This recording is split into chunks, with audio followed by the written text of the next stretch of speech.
Cairo, April 5th, 1923. The sun has set over the Nile and the city is bustling with life. Suddenly, silence. Every light in the city goes out. A sudden, inexplicable blackout plunges the Egyptian capital into total darkness. At that exact moment, in the Continental Savoy Hotel, a man lies in his bed, screaming.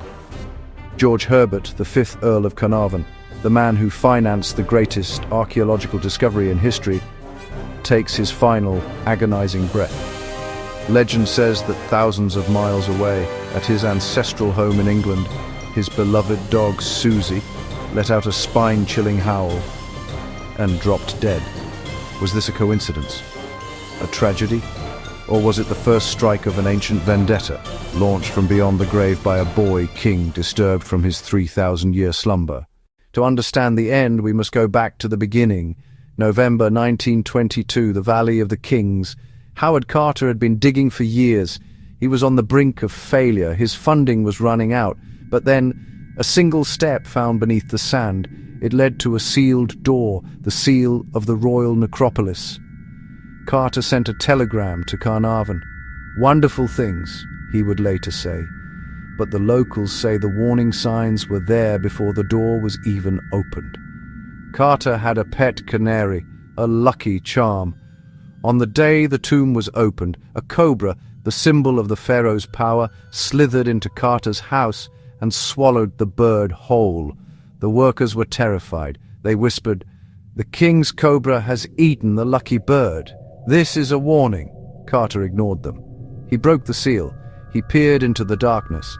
The air that rushed out hadn't been breathed by a human soul for 3 millennia. Inside, they found gold. Everywhere the glint of gold. But did they also release something else?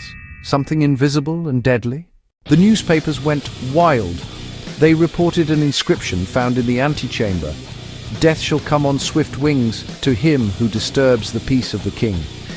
Within months, Lord Carnarvon was dead. The official cause: an infected mosquito bite, lacerated while shaving, leading to blood poisoning and pneumonia. But the autopsy revealed something chilling. When the mummy of Tutankhamun was finally unwrapped, they found a lesion on the king's left cheek. It was in the exact same spot as the fatal mosquito bite on Lord Carnarvon's face. And he wasn't alone. George J. Gould, a wealthy American visitor, looked into the tomb. He died of a fever shortly after. Ali Kamel Fahmy Bey, an Egyptian prince, visited the tomb. Weeks later, he was shot dead by his wife. Sir Archibald Douglas Reed, the radiologist who x-rayed the mummy, dead from a mysterious illness within a year.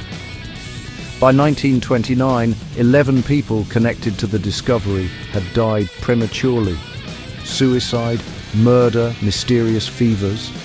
Lord Westbury, who stored artifacts from the tomb in his home, jumped from a 7-story window. His suicide note read, "I really cannot stand any more horrors."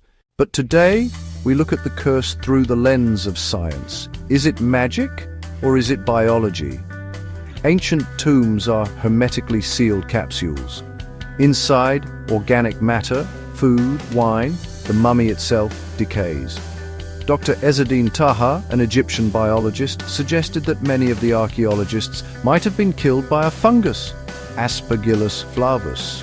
This mold can survive for thousands of years in the dark. When the tomb was opened, fresh air rushed in, disturbing the dust. The spores became airborne. When inhaled by those with weakened immune systems, like Lord Carnarvon, whose lungs were already damaged, it could trigger a fatal allergic reaction or pneumonia. There is also the ammonia from bat droppings found in other tombs, and even theories of ancient radioactive rocks used in the burial chamber. Was the curse actually an ancient biological booby trap? A primitive form of germ warfare designed to kill grave robbers? It is a compelling theory, but there is one massive, undeniable flaw in the story of the curse. The man who opened the tomb, the man who first stepped inside, the man who took the mummy apart piece by piece, Howard Carter. If the curse targeted those who disturbed the king, Carter should have been the first to die. Yet, he lived for another 17 years after the discovery. He died of lymphoma at the age of 64, a perfectly natural death for the time. In fact, of the 58 people present when the tomb and sarcophagus were opened, only 8 died within the next dozen years. Mathematically, the curse had a very poor success rate. The famous inscription, "Death shall come on swift wings," it was never actually found on the walls of the tomb. It was a rumor, likely started by a rival newspaper, bitter that the London Times had exclusive rights to the story. So, was the curse a lie, a media sensation, or a coincidence amplified by fear? Perhaps. But consider this. Before 1922, Tutankhamun was a forgotten footnote in history. Today, his face is the most famous image of the ancient world. The ancient Egyptians believed that you only truly die when your name is spoken for the last time. By forcing us to speak his name, in fear and in awe for over 100 years, the boy king achieved exactly what he wanted. He didn't curse the living, he ensured his own immortality, and perhaps that is the most terrifying magic of all.